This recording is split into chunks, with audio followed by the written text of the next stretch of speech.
A ver, ¿cómo están? Buenas tardes. Hoy día vamos a empezar la antepenúltima sesión del curso de lo virreinal a la crítica decolonial. Eh, en esta sesión vamos a ver el tema de las artes, el arte popular peruano en el siglo XIX y XX, ¿ya? Vamos a tocar algunos elementos particulares del arte popular en el Perú, elementos asociados a la pintura, a la imaginería y a la piedra de Huamanga, ¿ya? No vamos a tratar, pues, la verdad, todo el acervo que tiene el arte popular en el Perú, pero sí algunas de estas manifestaciones artísticas y cómo es que se ha ido también analizando y estudiando a lo largo del siglo XX, ¿ya? Voy a empezar a compartir la pantalla,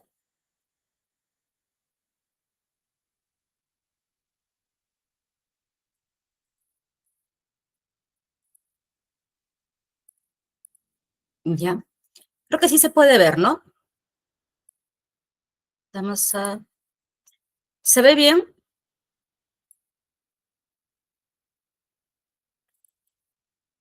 Sí, ¿no? Ya, vamos a ir a la primera, porque esta es la última. Ah, ahí está. Ah,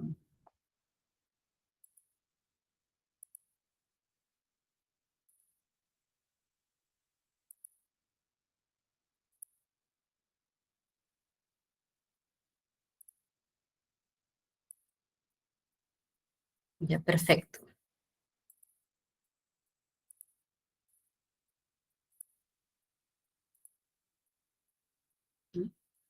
Vamos a ir comenzando.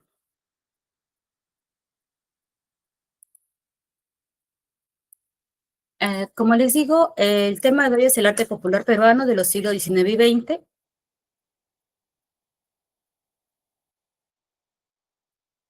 Ahí está. Uno de los principales estudiosos del arte popular en el Perú ha sido José María Arguedas.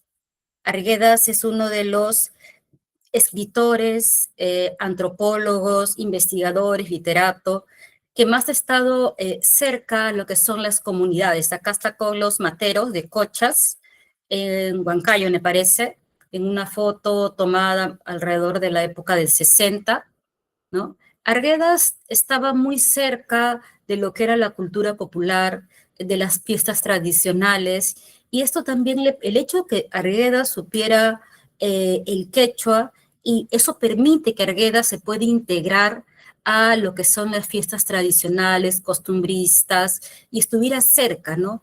Él también puede participar de algunas herranzas y vincula mucho el tema de la herranza con el San Marcos ayacuchano. Es por eso que en su texto, que es un texto para la época, el año 1958, prácticamente un texto innovador, que fue el arte popular religioso y la cultura mestiza, Arguedas aborda el tema de el retablo ayacuchano y a la vez otras cajas anteriores a ella, como era el San Marcos ayacuchano, ¿no? Entonces, vamos a ver que inicialmente fue Arguedas el que pone su punto de vista, el que de alguna manera habla sobre el retablo y a la vez lo conecta con formas similares que él había visto en Huamanga, como eran las llamadas cajas o retablitos de Chucuito, que posteriormente Mendizábal les va a denominar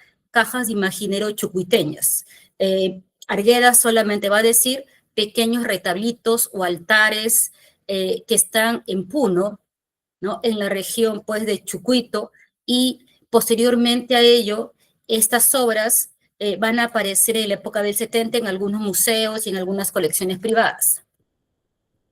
Un segundo elemento que podemos nosotros eh, ver en este estudio del arte popular en el Perú es el grupo liderado por Sabogal, ¿no? Sabogal va a trabajar con el Instituto de Arte Peruano y en la década de 1940 ellos van a bueno, especialmente Alicia Bustamante, va a viajar por todo el Perú recogiendo piezas para las colecciones del Instituto Peruano, y estas colecciones actualmente integran el acervo del Museo de la Cultura Peruana, ¿no? Acá vemos a Alicia Bustamante con un torito de Pucará, ¿no? He colocado uno similar al costado, ¿no? Al que está sosteniendo en sus manos Alicia Bustamante. Alicia Bustamante va a ir por diferentes regiones del Perú buscando obras, piezas populares, y es así cuando ella alrededor de 1941 o 42, se encuentra con Joaquín López Santay, ¿no? Y de la interacción entre Alfonsina Barrio Nuevo y Joaquín López Santay es que surge el retablo ayacuchano. Un lugar de reunión para los artistas, investigadores, grupo indigenista, ¿no? Era la Peña Pancho Fierro, ¿no? En esta foto podemos ver a la Peña Pancho Fierro, que era el lugar donde Alicia Bustamante y Celia Bustamante, ambas hermanas, hay que recordar que Celia Bustamante fue la primera esposa de Arguedas, ¿no? Entonces, inicialmente el núcleo era Arguedas, Celia Bustamante y Alicia Bustamante. Posteriormente, ya Celia, divorciada de Arguedas, va a formar con su hermana esta peña, y en esta peña Pancho Fierro era el único lugar que en esa época, década del 50, se podía observar obras de arte popular, ¿no? Ahí podemos ver en la fotografía de la tomada por Iannoni, máscaras, retablos en la parte de abajo. Aquí está la huida de Egipto, aquí, y podemos ver en la parte de arriba también cruces, ¿no? Entonces, es personas allegadas a lo que era el grupo indigenista liderado por Sabogal, donde también fue muy importante Celia y Alisa Bustamante, los que inicialmente van a estar estudiando, apoyando y comprando, y con esto se van a formar las primeras colecciones, como la colección de Alicia Bustamante, la colección del Museo de la Cultura Peruana, igual la colección del Museo de la Cultura Peruana, la colección Lusa, posteriormente la colección ya de Mari Solari, ya que es de la época del 70 y 80. Entonces, como les vengo comentando, fue la influencia del indigenismo lo que hace conocido el arte popular, ¿no? Las obras también de Mendizábal en la época de 1980, en la obra Las Artes Populares del Perú, que va a realizar Francisco Stasny, son los que elevan el arte popular, en el caso peruano, a la categoría de obra de arte, ¿no? Deja de ser el arte popular, un arte en minúscula, para convertirse solamente en arte. En esta obra que estamos viendo es una obra del siglo XIX, pertenece a los denominados primitivos cusqueños. El término de primitivos cusqueños no hace alusión a que sea una pintura poco adecuada, sino que inicialmente se había pensado que era una pintura inicial, pero posteriormente el llamado arte de los primitivos cusqueños, o también denominados maestros campesinos del siglo XIX, se sabe pues que no es el arte inicial virreinal, sino el arte que le sigue al periodo virreinal. Es el arte que nace en las postrimerías del periodo virreinal a fines del siglo XVIII y que se va a extender por todo el siglo XIX, ¿no? Ahora, Macera menciona en muchos casos que cuando ya las iglesias están pintadas y ya no hay muros por cuales decorar en las iglesias, el artista empieza a pintar en sarga, en tela, que va a estar enyesada, y son como pequeños muros. El artista acostumbrado a la pintura mural va a hacer un traslapo, va a trabajar en el lienzo, pero con una técnica prácticamente como si fuera un muro, enyesando la tela, y estos pequeñas telas, ¿ya? Digo pequeñas porque a comparación de los muros son muy grandes. En el caso de aquí, de la colección Lusa, tiene 48.3 por 35, ¿no? Es una obra de mediano formato y destaca en esta obra, ¿no?, la presencia de San Juan Bautista. Está San Juan Bautista con su característica iconográfica convencional, ¿no? La piel de camello, eh, el Cordero del Agnus Dei, ¿no?, el libro, pero lo curioso es la vinculación en este caso, a la pintura campesina, ¿no? Uno de los santos más representados en las cajas de imaginero, en la pintura popular campesina del siglo XIX y fines del XVIII es San Juan, ¿no? Se ha postulado su cercanía a Cristo, a la vez también el hecho que Él es la voz que clama en el desierto, antecediendo a la venida de Cristo, el hecho que sostenga en sus manos el Agnus Dei, ¿ya? Lo cierto es que también en el caso de San Juan, estamos también en su patronazgo eh, sobre las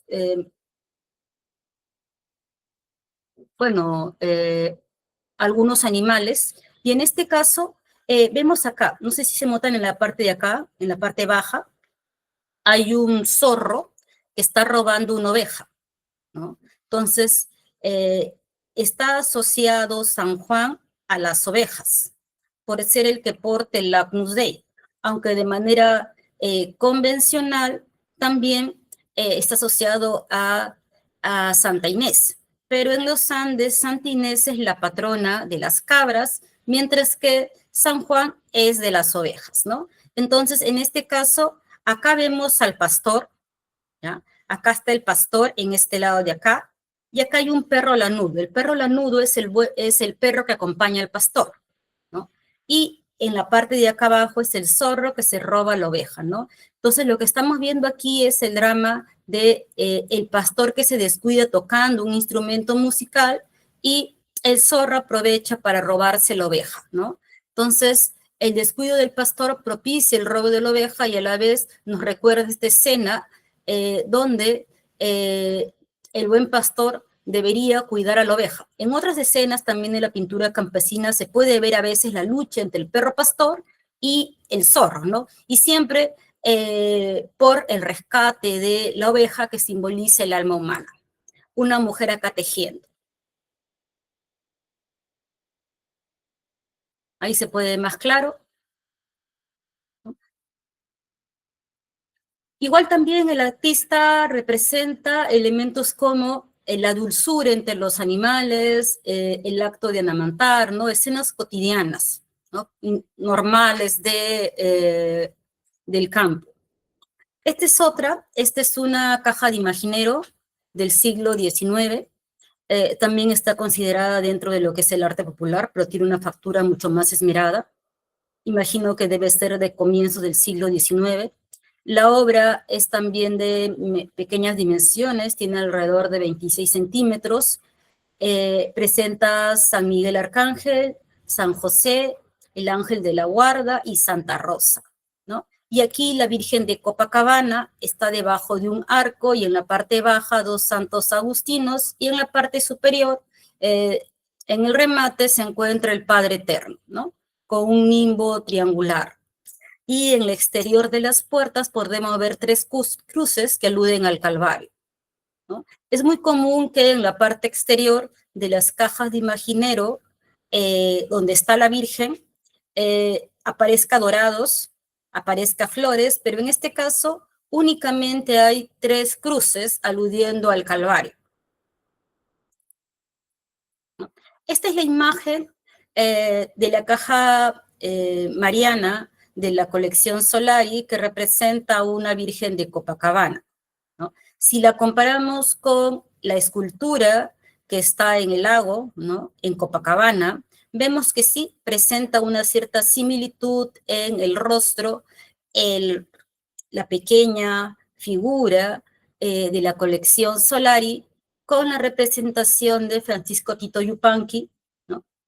Por lo que imagino que debió contar con una estampa o posiblemente el imaginero pudo ver en algún momento la obra de la Virgen de Copacabana, la que está en el altiplano, ¿no? Porque hay una representación donde sí hay elementos que lo vinculan con el modelo del santuario, cosa que no siempre se da así, porque en muchos casos la representación del santuario eh, es una y la que ocurre en, de repente, pinturas o esculturas está muy alejada, pero en este caso sí hay una cierta correspondencia entre el retrato de la Virgen de Copacabana, la escultura, y el pequeño relieve que está dentro de la caja de Imaginero.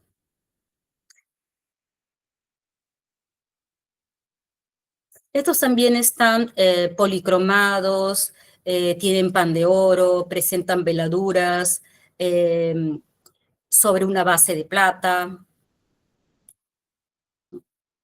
Entonces, como les indico, esta obra es una obra primorosamente trabajada. Eh, es un tipo de caja de Imaginero que no sigue exactamente el patrón de las cajas de Chucuito, eh, pero sí sus características hacen ver que se trata de una Virgen de Copacabana por el relieve de sus puertas que se asocian a la iconografía convencional y además por el rostro, eh, a pesar de que ha perdido la candela.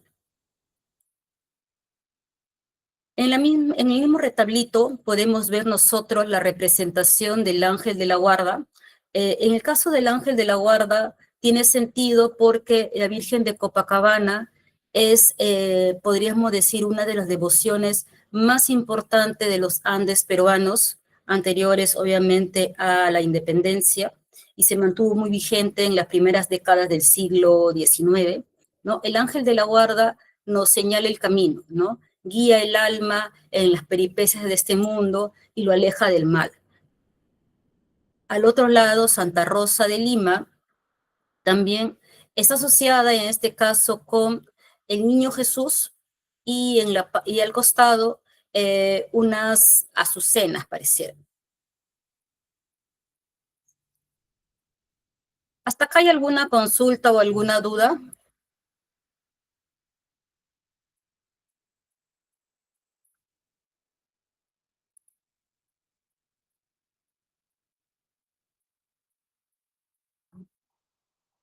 ¿Alguna consulta, alguna duda? Ya, entonces continúo.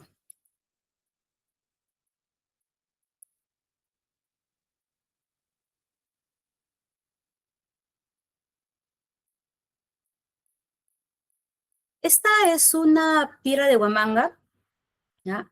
La tomé hace varios años en el Museo del BCR. En este caso vemos a San Lucas, ¿ya? Tradicionalmente San Lucas está asociado al toro y lleva una pluma um, y un libro,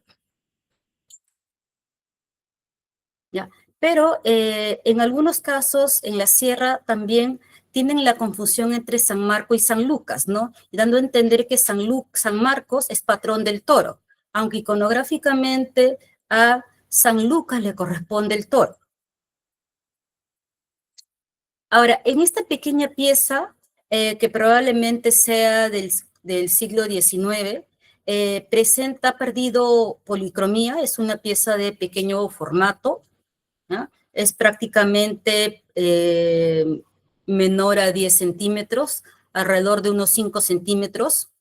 Mm, es una pieza que, a nuestro parecer, ¿ya? Tal vez debió ser para un pequeño retablito o pudo haber estado sobre una base, porque en la parte de atrás presenta un cierto modelado y si fuera para adosar, eso fuera totalmente plano, ¿ya? Pero la obra está completamente sin contexto, ¿no? Como una pieza suelta. Elementos así son muy frecuentes. Ahora, también era frecuente que algunas personas compraran elementos sueltos, ¿no? Se sabe para el siglo XX que también era frecuente que los imagineros hicieran santolines. ¿Qué eran los santolines? Los santolines eran pequeñas tallas en pasta que servían como elementos para proteger. Los arrieros hacían o pedían santolini de San Antonio, ¿no? Porque el patrón de los arrieros es San Antonio. Entonces los santolines y las tallas en pequeño formato también eran un sustituto de los elementos más importantes que podían ser cajones. En este caso, cuando era para la devoción privada. En este caso estamos viendo un danzante de tijeras, ¿no?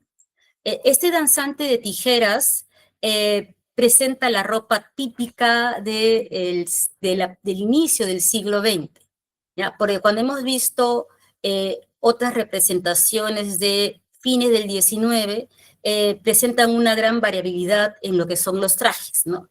Ya para comienzos del siglo XX empieza a ser más común el hecho de presentar una especie como de botas, de un zapato de cuero, ¿no? Y un pantalón corto, ¿ya? Porque en el 19 a veces también no presentaba pantalón corto, ¿ya?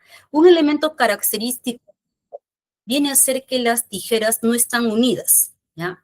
Y que se ha representado a este danzante de tijeras como un elemento probablemente de representación de los tipos de danzas y elementos que se daban en la propia Huamanga, ¿no? Hay que tener en cuenta que, como vimos la semana pasada, a partir de todo el siglo XIX, el costumbrismo trabajó bastante con la representación de los tipos, ¿no? Supongamos, pregoneros, lecheros, personajes cotidianos, ¿no? Y uno de estos elementos también era la representación de danzas y tradiciones, que vamos a ver en este caso reflejado en esta pequeña talla en piedra de Huamanga. Ahora, un elemento que es común en las tallas ya de fines del siglo XIX y comienzos del XX es que la policromía es cada vez más escasa. Solamente se va a policromar o pintar algunos elementos, ¿no? De repente los bordes, se le da un resalte con color, ya casi está ausente también el tratamiento con pan de oro o la aplicación de dorados, ¿no? O en muchos casos ya para el siglo XX empieza a usarse la purpurina en vez de pan de oro que era propio de inicios del siglo XIX. Esta es una representación pictórica hecha por el grupo indigenista de un San Marcos, ¿no? En este caso, el San Marcos, San Lucas, como es llamado, se ha pintado las dos puertas. Podemos ver que en la representación que está haciendo el grupo indigenista, alrededor de 1940, las dos puertas no son idénticas. Y cuando uno revisa especímenes de la época del 30 y del 40, efectivamente, no necesariamente las dos portezuelas internas eran exactamente iguales. En algunos casos podían ser diferentes, en otros casos sí eran iguales. Además, también no siempre se le ponía elementos florales. Podían también ser representados otras escenas, como de repente paisajes, escenas de campo, ¿ya? Ahora, esta es la configuración tradicional de un San Marcos ayacuchano, ¿ya? De un cajón San Marcos ayacuchano. Aparece en la parte superior 4 santos, ¿no? San Juan, eh, San Lucas, San Marcos y San Antonio. Ocasionalmente también puede estar Santa Inés, patrona de las cabras, o podría estar Santiago, patrón de las llamas. En la parte de abajo aparece animales asociados a la montaña, Guamani, como puede ser la taruca, un cóndor, o en este caso aquí vemos a la vizcacha, que está con las manos juntas, ¿no? Como que estuviera rezando, esa es la vizcacha. En la parte inferior, en el piso inferior, estamos viendo escenas. A esta escena se le llama la reunión en el campo. Así lo comentó López Santay cuando le cuenta a Arguedas, ¿no? La escena principal, él le domina la reunión en el campo porque el hacendado cobra el tributo a los pastores. Y cuando algún pastor no llega a hacer el pago, entonces es azotado, ¿no? Entonces, esto es lo que aparece aquí. Aparece un hombrecito que está amarrado a un árbol, ¿no? No parece un árbol, pero es la representación de un árbol. Y otro hombre le empieza a dar de latigazos. Stasny mencionaba el hecho de que esta representación del hombre que es amarrado a un árbol recuerda al Cristo atado a la columna. Vamos a ver otras escenas donde sí es más evidente lo que manifiesta Stasny, ¿no? Como que este elemento del Cristo atado a la columna recuerda en este caso al pastor que es amarrado al árbol y también dado de latigazos, ¿no? Abajo está la quesera, el domador del toro, ¿no? Personajes como la mujer que toca la tinja y la mujer que canta. ¿Ya? Vamos a ir viendo algunas obras y posteriormente volvemos a ver los San Marcos, ¿ya? Ahora vamos a ir viendo la pintura, en este caso es una pintura del siglo XVIII, es de la Virgen de Cocharcas. He puesto acá un ejemplo para ver más o menos cómo era la configuración típica de la imagen de la Virgen de Cocharcas en el siglo XVIII. Aunque la Virgen de Cocharcas puede aparecer con baldaquino, sin baldaquino, en su retablo, lo más común y tradicional es que aparezca en su baldaquino, ¿no?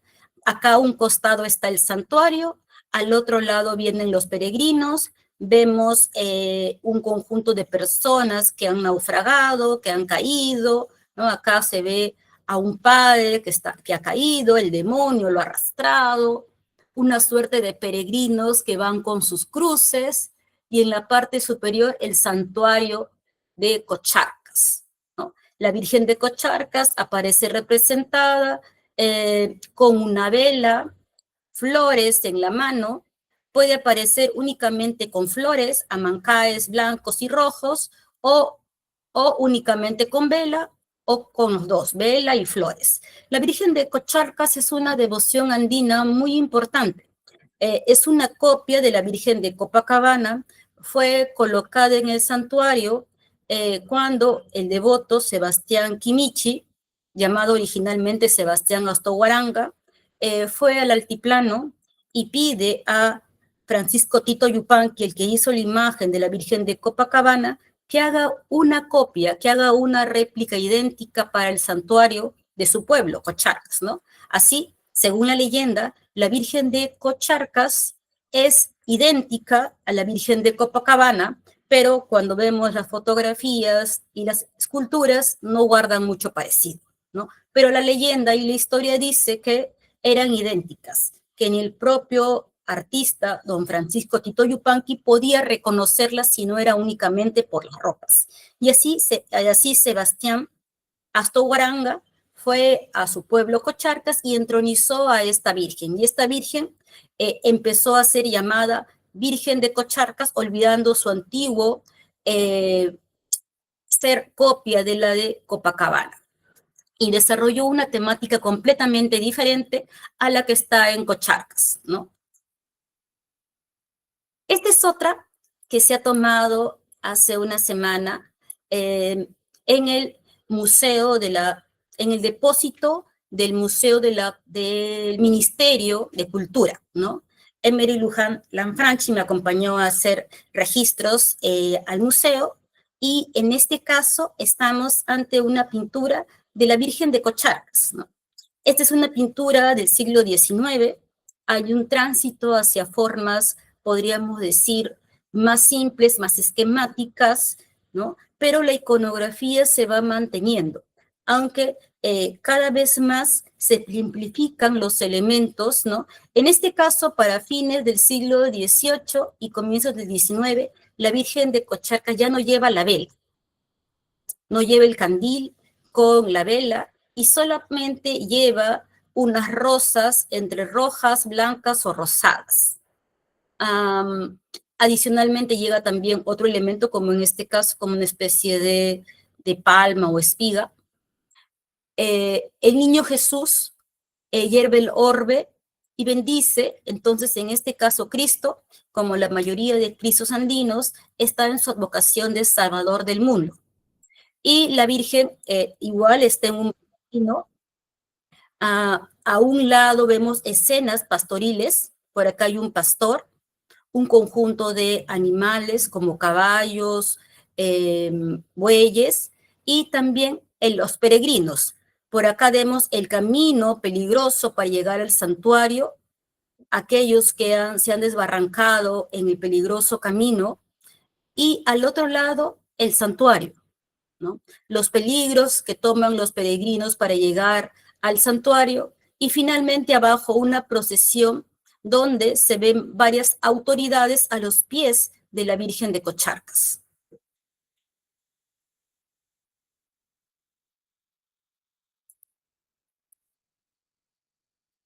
Aquí en esta foto es un poco más evidente. Estamos viendo aquí a un toro, ¿ya? Un toro salvaje con manchas, ¿no? Que está golpeando al caballo, y aquí hay un torero que ha caído al suelo, ¿no? Unos animales que han vencido, el torero herido, y en la parte baja hay un elemento que sale siempre en las narraciones, ¿no? El pastor con ovejas blancas y ovejas negras, que recuerda también al hecho que Cristo, como pastor, al final de los tiempos, va a separar las ovejas blancas y las ovejas negras al final en el juicio final, ¿no? Entonces, los elementos que aparecen aquí pueden parecer anecdóticos, pero también se corresponden con la historia de la salvación. La historia de la salvación de los naturales está ligada en muchos casos también a estas devociones marianas, ¿no? Se ve en todos estos la devoción que tienen, porque en todas las representaciones son indios, campesinos, los que van a través de estos senderos tortuosos. ¿Hay alguna pregunta? ¿O es que están ingresando? No, ¿no? Ah, ya.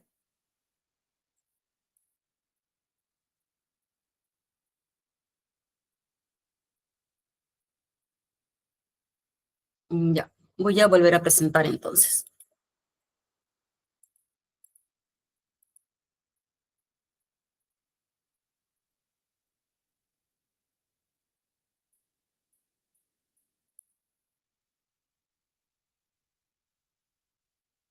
¿Ya?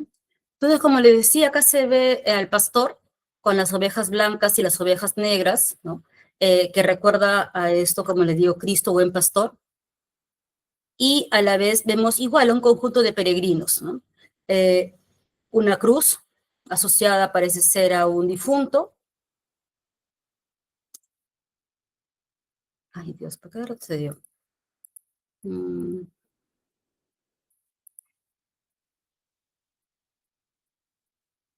ya. Acá estamos viendo lo mismo que les digo. Está un padre y estamos viendo el santuario de Cocharcas, ¿no? Cómo los peregrinos llegan finalmente hasta la parte superior, pasando lo que es el santuario, llegan a este calvario, ¿no? Entonces, como les digo, se reconoce a los peregrinos porque portan estas cruces, ¿no? Y hacen toda esta travesía para llegar finalmente al santuario de Cocharcas. Esta es otra obra también que está en el ministerio. En esta obra que está en el ministerio, vamos a encontrar nosotros que ya las formas han dado un tránsito mayor hacia lo popular, ¿no? El artista ha trabajado una síntesis de la representación de la Virgen.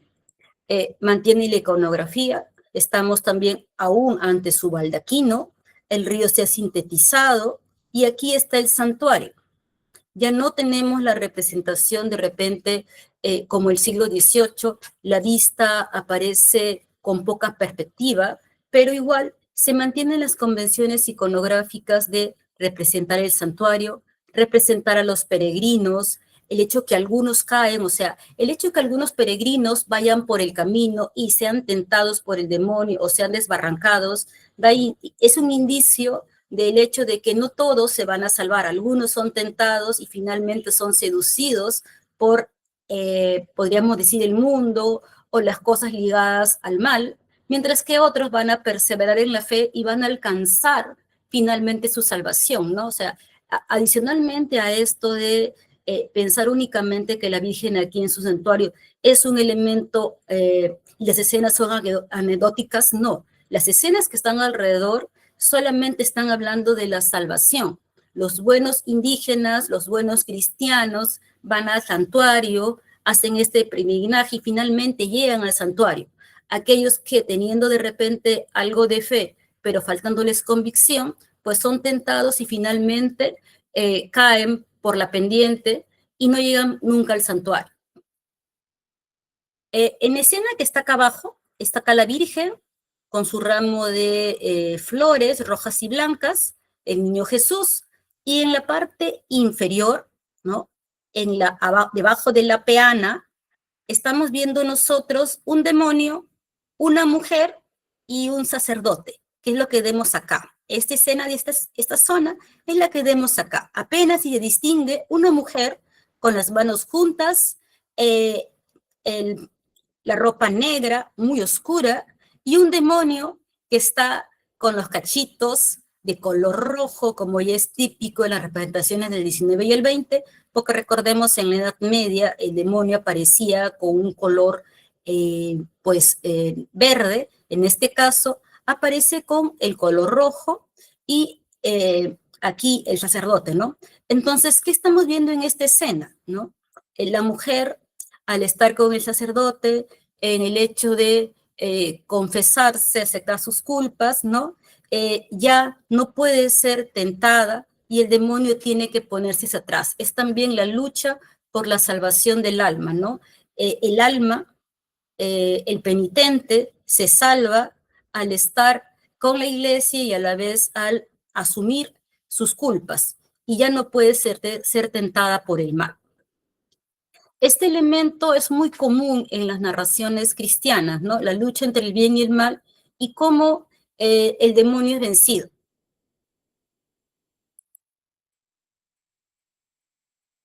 Acá se puede ver la parte superior del retrato de la Virgen. La Virgen está con un manto triangular acampanado. Un elemento que es muy común escuchar cuando uno habla sobre las vírgenes de Cocharcas y otras vírgenes andinas, es que te digan que se vincula con la Pachamama, ¿ya? Pero las vírgenes triangulares son elementos que se han dado en todo el mundo, ¿no? Y como lo dijo el profesor Marias en la primera clase, no necesariamente y no es común que estén vinculadas a la Pachamama, ¿no? Y eso lo vuelvo a decir. Las representaciones de la Virgen de Cocharcas desde el siglo XVIII presentan manto acampanado, ¿no? Están en un baldaquino y no están asociadas a la Pachamama.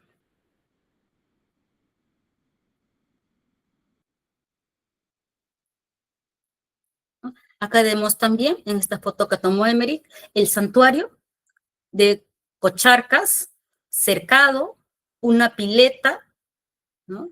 Y aquí una mujer que está llegando y otro hombre que está también está en afuera del santuario, y aquí un clérigo que está en el atrio del santuario.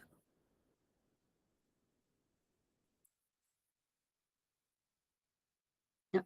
Esta es una caja de imaginero. Entonces, las representaciones acampanadas, triangulares de las vírgenes de Cocharcas, en este caso de la Virgen de Copacabana, en esta caja de Chucuito, no se relacionan, como les vengo diciendo, con la Pachamama. Es otro universo, ¿ya? Lo que sí, tanto en la Virgen de Cocharcas y en la Virgen de Copacabana y en las vírgenes candelarias, es frecuente la asociación con las flores. Las vírgenes tienen flores en las puertas o pueden tener flores diminutas en sus mantillas. En esta mantilla hay como unos puntitos amarillos y de colores, multicolores. Bueno, estos puntitos multicolores están asemejando flores, porque en la pintura cusqueña y arequipeña era común que las vírgenes estuvieran con mantillas o con el cabello suelto lleno de flores y de broches. Entonces, lo que intenta realizar aquí el imaginero es esa representación de flores multicolores que tiene el traje de la Virgen, ¿no? En la mantilla, en el cabello, ¿no? Y esta forma también deviene de la pintura. Esto es pan de oro, que se ha oscurecido y ahora se ha puesto oscuro. Esta obra de la colección actualmente de Luis Repetto, de la colección Lusa, presenta traje acampanado, ¿ya? Y es una Virgen de la Candelaria, es una Virgen de la Candelaria, no presenta la vela porque se ha perdido, acá vemos una canastilla con 2 tórtolas, y al costado el niño Jesús, y presenta 3 querubines, pero tuvo uno más y eran 4. Está debajo de una especie como de baldaquino, y en la parte inferior, ¿ya? Porque tiene 2 registros, uno superior y uno inferior. En el inferior, un ecce homo, una custodia y Santa Bárbara, ¿no? Santa Bárbara también está vinculada a la custodia y el ecce homo igualmente. Entonces, estamos ante una representación asociada a lo que es básicamente la Santísima Forma, ¿no? Y las flores en los San Marcos, las flores en las cajas de imaginero, generalmente están asociados a la idea del cielo, igual también como se ve en la pintura de las iglesias, ¿no? El cielo era visto en la mentalidad medieval y de la época virreinal como un jardín florido. Entonces, como era un jardín florido, generalmente cuando se representa escenas asociadas al cielo, se representan muchas flores, vegetación y elementos asociados a lo celestial. Esta es una caja de imaginero. Estos gráficos pertenecen a mi tesis doctoral, ¿ya? Entonces, cuando yo hice mi tesis doctoral, yo encontré que en estas cajas de imagineo había elementos cercanos a la espiral áurea. La espiral áurea es la que se hace utilizando el rectángulo áureo. Usando el rectángulo áureo, uno puede hallar espirales áureas y a la vez con eso uno puede darse cuenta que el espacio de repente reducido que tiene una zona no es únicamente un espacio porque el imaginero no lo haya querido poder representar más grande, no. Es que este espacio es un espacio ritual, es un espacio que deviene de los trípticos y modelos del siglo XVI y XVII, ¿no? Y XVIII. Entonces, el espacio es un espacio ya que está de alguna manera indicado. O sea, este espacio sirve y en este espacio el imaginero debe colocar las figuras. Las figuras se pueden achicar, comprimir para caber en el espacio, ¿no? Porque el espacio, la distribución ya es algo fijo. Las imágenes pueden cambiar, pero la distribución de los espacios ya está prefijado. Y eso hace que el imaginero en muchos casos, o artista popular, tenga que comprimir las figuras para adaptarlas a ese espacio. Eso se le conoce como la ley del marco.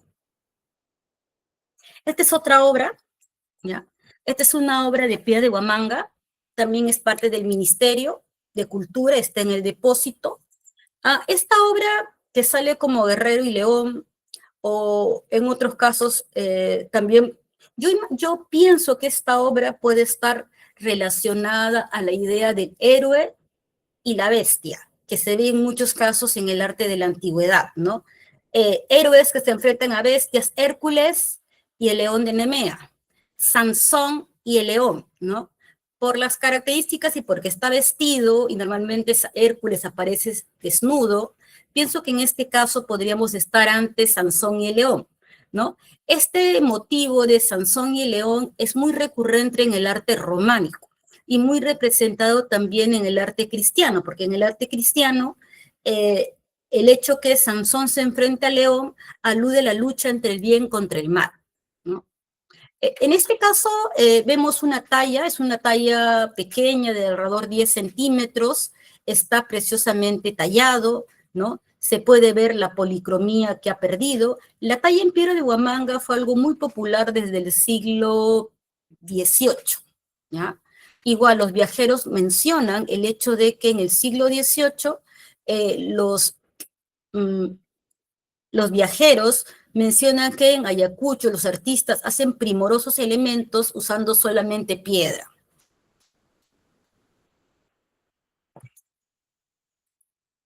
Estas son otras vistas, ¿no? Entonces, como es una escultura de bulto redondo, está trabajado por todos sus lados. El artista no ha dejado de tallar todos los elementos, ¿no? Por todos sus lados se puede ver el acabado y a la vez también se puede ver cómo ha usado los materiales, ¿no? Se puede ver las líneas del cabello, los cruces que ha usado para poder trabajar la piedra. Ahora, la piedra de Huamanga es una piedra muy suave, que solamente se remoja y se puede trabajar con mucha facilidad, ¿no? Es muy dúctil y por ese motivo también fue muy empleada durante la época virreinal. En la época virreinal era costumbre policromarla con gran detalle, mientras que para fines del siglo XIX ya prácticamente ya perdió la policromía, por lo que esta pieza debe ser posiblemente de comienzos del siglo XIX. ¿No? Acá hay una imagen que no es obviamente similar, pero sí trata el mismo tema, ¿no? En que se ve la escena de Sansón y el león, ¿no? Este elemento que aparece en Jueces, porque Sansón era un juez de Israel, ¿no? Hace donde Sansón va a abrir y va a luchar contra el león, ¿no? Entonces, en muchos casos, en el románico también se representa de la misma forma. Sansón, juez de Israel, está pues agarrado, sentado prácticamente sobre el león, ¿no? Y abre su hocico. Mm -hmm.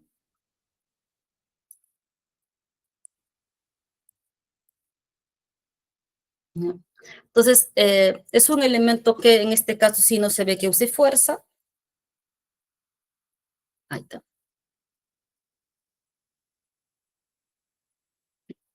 En el caso de aquí, estamos también ante obras del ministerio, ¿no? Han tenido la gentileza de permitirnos tomar fotografía en el ministerio y vemos aquí también una pequeña obra en talla de piedra de Huamanga, es una obra primorosa donde se puede observar a Santa Rosa de Lima con sus atributos iconográficos más característicos, sostiene lo que es la maqueta de Lima. Acá está el ancla que simboliza la salvación, y la maqueta de Lima, que es su principal atributo iconográfico.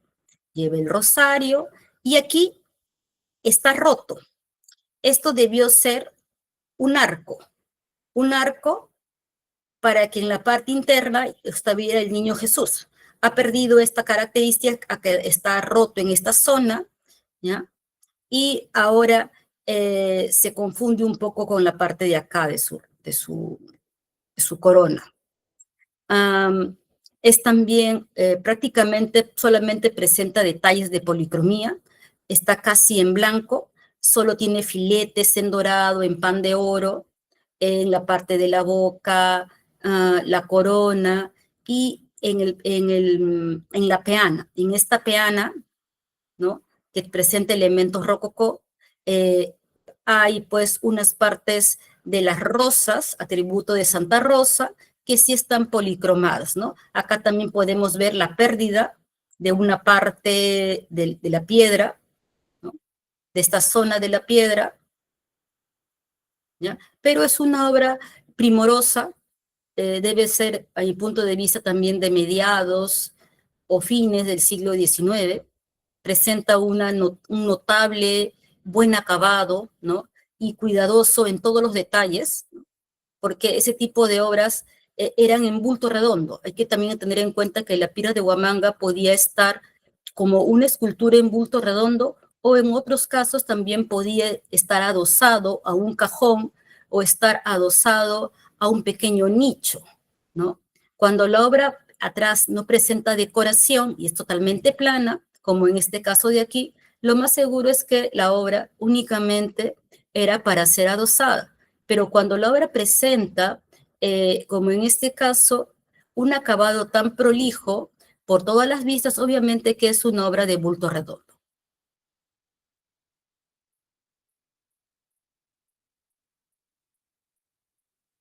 En este caso estamos ante un San Marcos. Este es un San Marcos de la colección Lambarri. Este San Marcos es un San Marcos que está datado entre el siglo XIX, fines del XIX y comienzos del XX. Sus características son atípicas, no parece ser del área yacuchana. Se han encontrado San Marcos similares, 2 o 3, en colecciones cusqueñas, ¿no? En este caso, presenta aquí la llamada escena de la pasión. Como les decía, un hombre amarrado a un árbol, con el torso descubierto, y otro hombre que lo está castigando. Esta escena es la que Joaquín López Santay le decía a Arguedas que era la pasión. Cuando Arguedas le pregunta, ¿y por qué la pasión? ¿No ves que está sufriendo? Le contestó don Joaquín, ¿no? Entonces, en esta escena de la pasión es el que puede aparecer en la pintura, en las puertas, puede aparecer dentro del propio San Marcos, un hombre amarrado a un árbol, o hasta en algunas pinturas ya campesinas también aparece la misma escena. Siempre está normalmente vinculado la escena del hombre amarrado al árbol o la del pastorcito siendo azotado con la escena de la pasión. Al otro lado una mujer y un hombre que están conversando y vemos unos aríbalos, ¿no? Si hay unos aríbalos, probablemente sean para la chicha. Y en la parte interna vemos unos hombres en una escena asociada a la herranza, ¿no? Entonces aquí sí hay elementos asociados a la herranza. Acá está San Juan, acá está San Antonio, San Marcos, San Lucas y San Marcos, San Lucas, San Juan, San Antonio y aquí está San Juan. Distinguimos a San Juan porque San Juan aparece siempre con la piel de camello, ¿no? Entonces, no necesariamente los San Marcos llevan en sus puertas escenas florales, ni líneas y puntos asociados al agua, también pueden tener escenas de paisajes, como en este caso la escena de la pasión. Acá lo podemos ver más claro, la escena de la pasión, ¿no? El hombre que está con las marcas de haber sido azotado con este látigo de 3 puntas. Normalmente esta es la escena o esta es la configuración de un San Marcos del siglo XX. El San Marcos del siglo XX está configurado normalmente por 2 puertas. No necesariamente las 2 puertas son del mismo tamaño. Como pueden ver en este San Marcos, ese tiene una puerta pequeña y esta una puerta muy grande, ¿ah? Entonces, puede darse esos casos, que una puerta fuera pequeña y la otra grande. El hecho también que los detalles en las flores tampoco son iguales. Entonces, estos elementos eran muy variables. Podían aparecer escenas asociadas al agua, escenas de paisajes, pero para comienzo del siglo XX, el taller Baldión y probablemente también la abuela de López Santay empezaron a introducir los patrones florales en el arte de los San Marcos de Huamanga. Y estos patrones florales son los que van a ver posteriormente el grupo indigenista, ¿no? Los Baldión estaban ligados al taller momediano, el taller de la abuela de Joaquín López Santay. Entonces, cuando Manuela Movedianos deja de trabajar, lega sus materiales a su nieto, Joaquín López Santay, y la familia Baldión va a hacer un estilo diferente, ¿no? Entonces se va a dar como una ruptura más evidente, el estilo de los Baldión y el estilo de López, ¿no? Lamentablemente los Baldión desaparecen de la escena en las primeras décadas del siglo XX y Joaquín López Santay va a seguir trabajando hasta la década del 80. En este caso vemos también aquí a Santa Inés, patrona de las cabras, San Marcos, San Juan, San Lucas y San Antonio, ¿ya? Y aquí un conjunto de aves y personas tocando instrumentos musicales. En la escena de abajo vemos otra vez a un hombre delante de una mesa, es el hacendado. En esta escena no parece estar la pasión, ¿no? Sino se ve solamente un conjunto de personajes, ¿ya? Entonces, no siempre aparece la escena de la pasión, pero normalmente sí aparece un hombre con una mesa que sería el hacendado. En este caso, una característica de los Baldión era la policromía. Hacían arcos pintados y sus colores estaban generalmente ligados al amarillo y al azul, rojo, amarillo y azul. Y tenían un patrón geométrico y un patrón floral mucho más elaborado que López. Este es otro retablo también de la familia Baldión. Como pueden ver, las puertas no son simétricas, son asimétricas, ¿ya? Presentan una coloración en azul, no tienen el típico borde rojo de los retablos ayacuchanos, ni de la tradición López, que deviene del taller de Momediano, sino presentan otro tipo de diseños mucho más elaborados, ¿no? Pero tampoco son iguales, ¿no? Entonces, inicialmente el San Marcos no tenía esta repetición en el patrón floral. En la parte superior podía ir la cruz, que era en el caso de los Baldión, era una cruz muy elaborada, ¿ya? Y el remate triangular era muy pequeño, no llegaba no era completamente desde el inicio del cajón, sino en la parte media. Y tenía unas charnelas a los costados, estos cueritos. En este caso sí aparece el hombre amarrado a lo que es el árbol, ¿no? Acá vemos al hacendado, ¿ya? Al patrón o hacendado. Acá está el pastorcito amarrado al árbol, desnudo, semidesnudo. Acá está el hombre que lo está golpeando, el capataz. ¿Ya? Aquí está un arpista. Y en la parte superior vemos a los santos, ¿no? San Juan con el Agnus Dei, Santa Inés con la cabra, aunque es una oveja, San Antonio con el niño, ¿no? Y San Marcos, San Lucas. ¿No?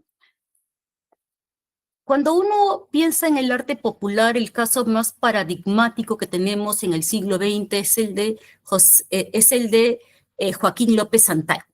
¿Y por qué Joaquín López Santay? Porque Joaquín López Santay es el del cual se ha escrito una biografía, Don Joaquín, hecha por Raceto. Se le dio el Premio de Cultura en el año de 1975. Ha recibido una gran crítica y fue considerado en vida como un artista por el propio Arguedas, ¿no? Leo esta parte. La admiración y respeto que Arguedas sentía por don Joaquín López Santay lo destacan de los demás escultor o imagineros guamanguinos, designándolo como artista. El autor considera que los otros imagineros, ¿no? Arguedas consideraba que los otros imagineros, que los otros escultor, desparnaban las figuras de forma ingenua, no organizando la composición de manera adecuada, ¿no? Entonces, una cosa que menciona Arguedas es el buen sentido de composición, el tino que tuvo López Santay para organizar la composición, pero a la vez también para adaptarse al gusto de los indigenistas. Los indigenistas van a decir, ¿no? ¿Por qué siempre el San Marcos repite las mismas escenas? ¿Por qué se repite de manera invariable los 5 santos? ¿Por qué no se hace algo diferente, no? Y ese elemento para un imaginero sería inaudito, ¿no? La tradición no te plantea necesariamente hacer cosas nuevas, sino seguir el legado, te plantea conservar las formas heredadas del taller colonial, ¿no? Pero los nuevos clientes, los indigenistas, quieren costumbres, tradiciones, cárcel de Huancavelica, y Joaquín López Santay lo hace. Le piden marinera serrana, hace marinera serrana. Le piden catedral, hace la catedral. Le piden costumbres, hace las escenas de la Semana Santa yacuchana, ¿no? Contrario a negarse, López Santay puede adaptarse.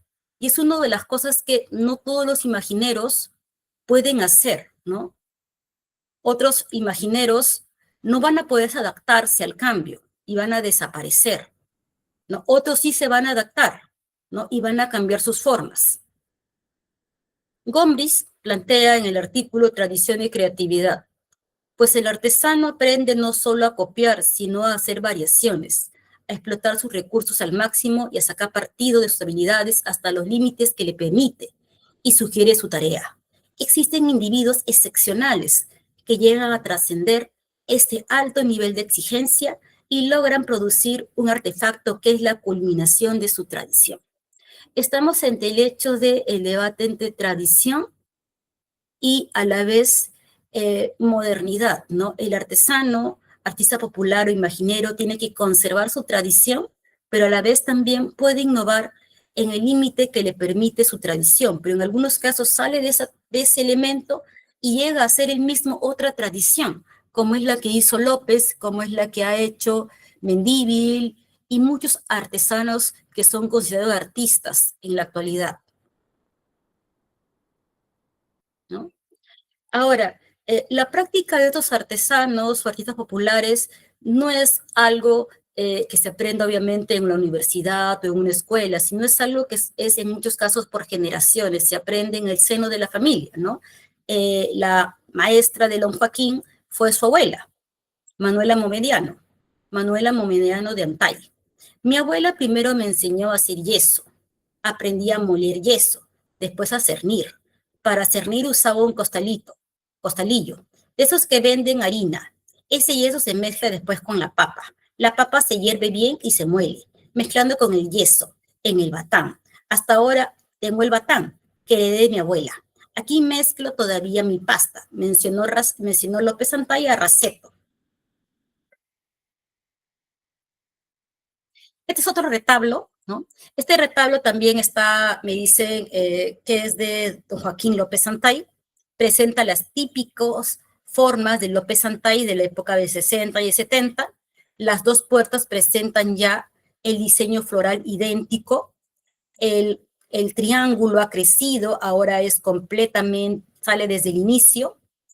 Una característica del retablo de López Santay es el bordeado rojo, ¿no? Y este elemento rojo, verde en algunos casos, ¿no? Un verde oscuro, rojo, ¿no? Que es la característica, y la caja se pinta de blanco, lo que le llaman el blanqueo.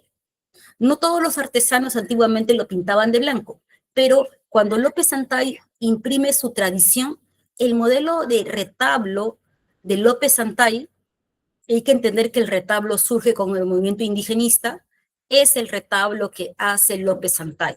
Ese es el que se considera hasta la actualidad el paradigma de retablo ayacuchano. Dos puertas con diseños florales y un triángulo en la parte superior, bordeado rojo y escenas costumbristas, ¿no?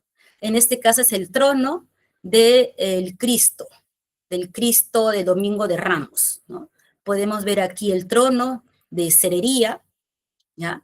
Los imagineros guamanguinos hacen con cera un enorme trono para Cristo que es llevado en andas, y en la parte superior se ha colocado un Cristo eh, del Viernes Santo, ¿no? Es un Cristo muerto, ¿ya? Aunque se lo ve con los ojos abiertos, es un Cristo muerto porque tiene la herida del costado, ¿no? Está con las llagas, las 5 llagas, en las manos, en los pies y en el costado. Y un devoto está rezando en la parte inferior, ¿no? La representación es verosímil. López Santay ha conseguido representar fielmente la escena que está viendo en la Semana Santa yacuchana. Ha tenido que hacer algo que no se hacía antes, la representación de miniaturas. Son prácticamente representar miniaturas, y eso indica también el grado de habilidad que puede tener el artesano.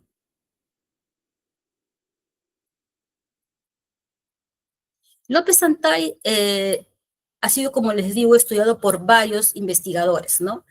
Una de las cosas que mencionaba Sabogal Vice en las artes populares, artesanía del Perú, es de que entre los artesanos artísticos y folcloristas existen algunos que han devenido en verdaderos artistas.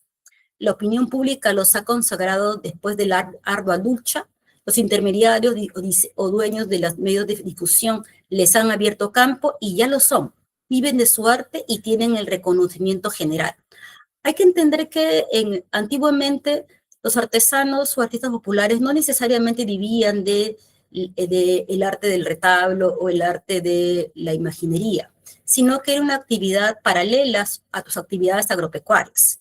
Pero con la difusión y el hecho de que se empiecen a vender en ferias, los artesanos más sobresalientes empiezan únicamente a dedicarse a lo que es el arte tradicional o popular. Y eso hace que tengan mayor prestigio, ¿no? Entonces, van a haber diferentes tipos de obra. Hay obras para las ferias, hay obras para venta general y hay obras de autor u obras mucho más elaboradas que pues tienen un precio mucho más alto porque son obras como de colección prácticamente. Aquí López Santay ha firmado una flor. López Santay se da cuenta que a la gente le gustan las flores del retablo y empieza a ponerlos en otros soportes, en ollitas, en tazas, en vasos, ¿no? Y su esposa, doña Jesusa, los vendía en el mercado. Doña Jesusa vendía estas ollitas y Joaquín pintaba las ollitas, ¿no? Entonces salían a veces más rápido las ollitas pintadas que únicamente las ollitas sin pintar.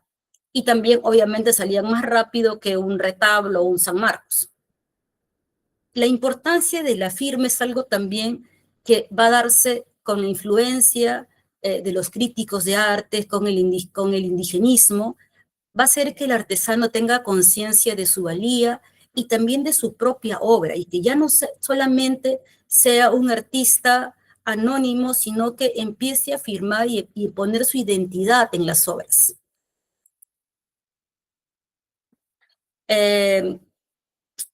Jesús Urbano también es otro destacado artista, fue discípulo de López Santay, y él también va a crear escenas, como en la época del 50, es esta 58, ese taller de sombreros, ¿no? Entonces la tradición de López, de Urbano, de Jiménez, han creado diferentes tipos de retablos, ¿no? Eso también es Jiménez, ¿no? Esto es un retablo de pared, pareciera que es de la familia Núñez. En este retablo de pared vemos acá a Santiago a caballo, y en la parte baja hay un hombre, ¿no? No podría saber si es Santiago, imagino que debe ser Santiago Mataindios, ¿ya? Pero no estoy muy segura porque no se distingue exactamente el personaje. Este es un retablo de Florentino Jiménez Toma, un retablo de la Navidad, y en la parte inferior podemos ver los demonios, ¿no? Entonces, con el niño Jesús empieza en este retablo la escena de la salvación. Anunciación, visita a su prima Isabel, huir de Egipto, matanza de los inocentes, ¿no? Eh, y en la parte baja, los demonios, ¿no?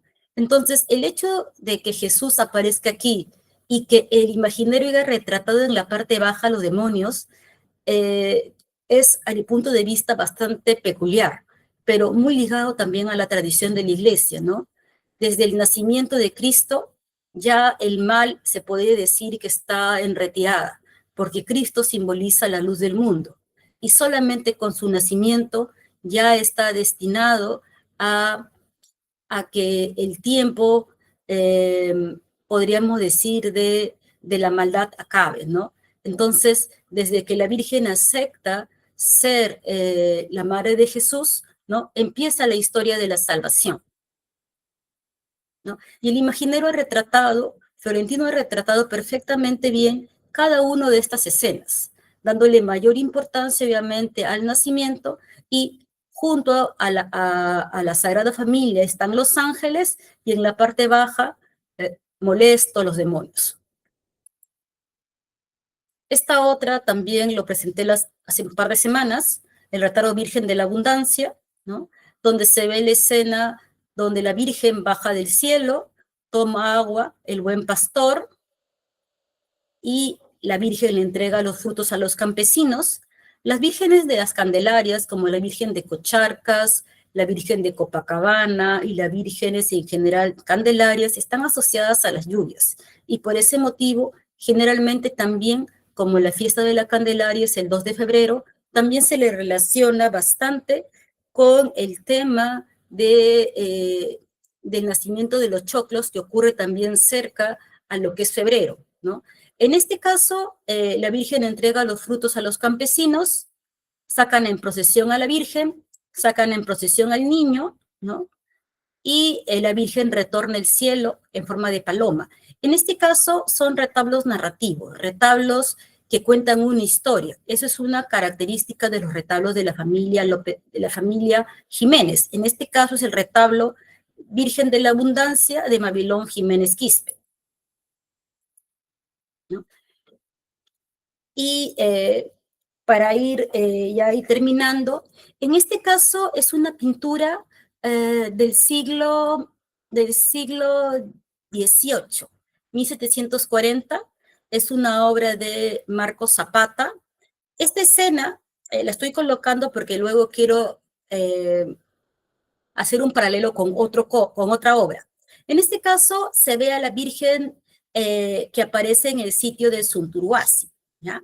Según la leyenda, la Virgen María baja a ayudar a los españoles cuando estaban a merced de Manco Inca, ¿no?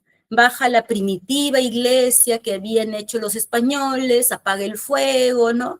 Y a esta escena se la conoce como la Virgen del Triunfo o la Virgen del Sunturuasi, ¿no? Cuando, según la leyenda, que empezó a ser tejida en el siglo XVII, la Virgen desciende del cielo, ayuda a los españoles y los salva de las tropas de Manco Inca. Esta misma escena aquí aparece en la obra de Guamampoma. Guamampoma también cuenta el mismo elemento, el milagro de Nuestra Señora, ¿no? Y se ve a la Virgen que les tira un rocío a los indígenas, a las tropas de Manco Inca, y todos quedan ciegos y no se pueden defender, ¿no? Aquí, en un relieve, ¿no?, que está en el convento de Santa Clara, también se ve un relieve, posiblemente sea pasta, acá queda la duda si madera o pasta, y se ve también un conjunto de indios, los españoles, y la Virgen del Sunturuasi.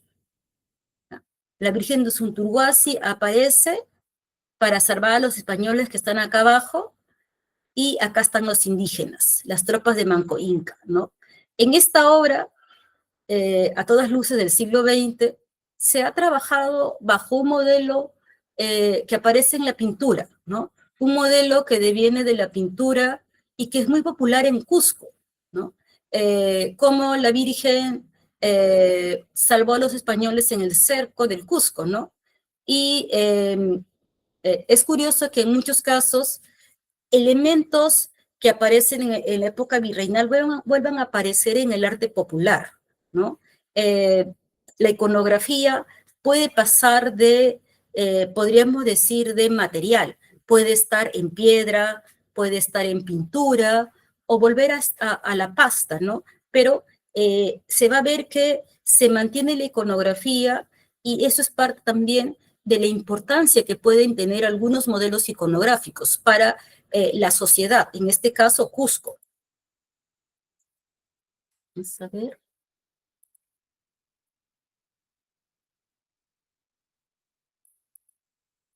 Ya.